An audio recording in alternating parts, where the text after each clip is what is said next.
The Exorcist from 1973 needs no introduction.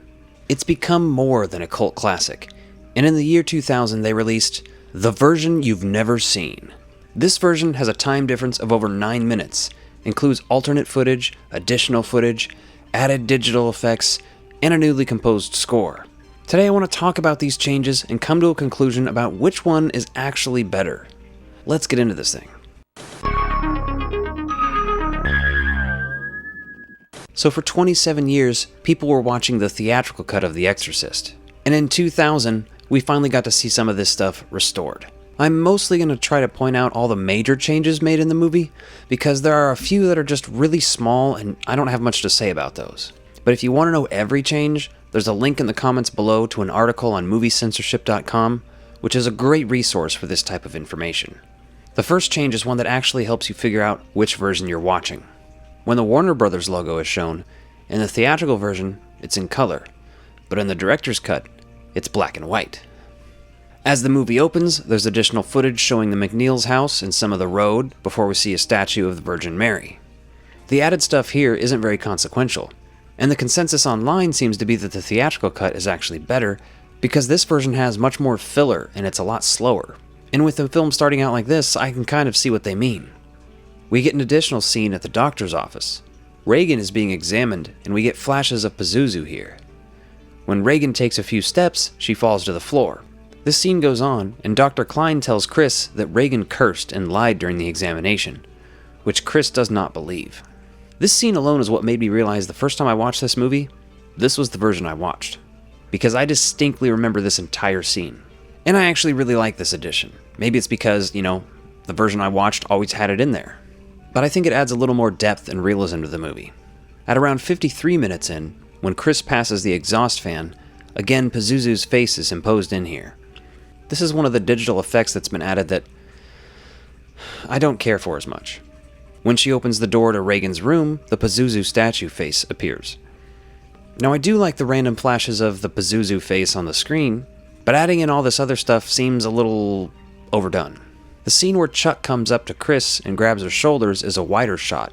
Then it has additional dialogue. Chuck exits the front door, and Chris turns to Sharon before her attention is drawn to the stairs.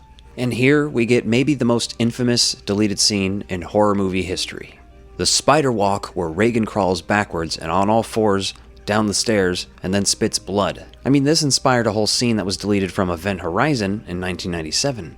It's probably the part that makes this version worth seeing and worth arguing for. Again, this was also in the version that I watched as a kid. I was maybe 10 or 11. This was a truly terrifying experience, in part because of shit like this. Later, we get a new scene with Father Karras listening to a conversation between Regan and Chris on tape. This scene isn't too crazy. I don't really think it adds that much.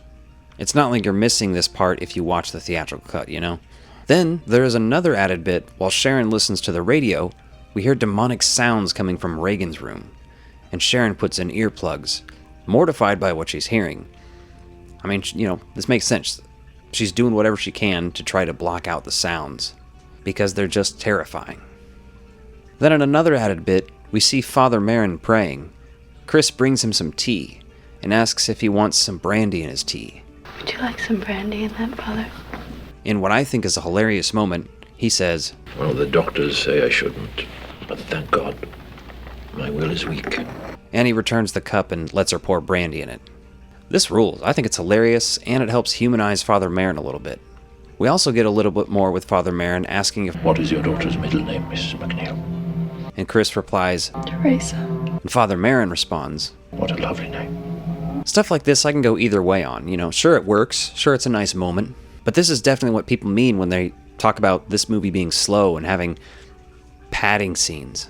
There's also a bit of confusion and anger displayed from Karras in some additional footage. He's going on about why this girl doesn't make sense. It's actually a really interesting bit in my opinion, but it's not very long. I think the point is to make us despair. And then the ending itself is a little bit longer in this version as well. Instead of keeping Father Karras metal when Chris gives it to her, in this version he gives it back to her. Now that may seem like a small change, but to diehard fans that's a big change. And I don't know if this is a controversial take. There might be people out there who are going to want to, burn me at the stake for this, but I like seeing him give it back. telling her to keep it. I like that. Then, after Chris and Reagan drive away, Father Dyer walks back near the house instead of down the stairs like in the theatrical cut.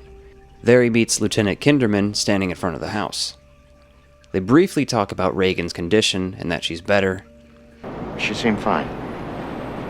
That's important. As they say their goodbyes and they start to walk away from each other, Kinderman shouts, You go to films? Sure. In fact, I got a pass to the Crest tomorrow night. Would you like to go?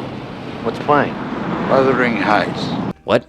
That's a little weird, but awesome, interesting. Dyer responds he's already seen it.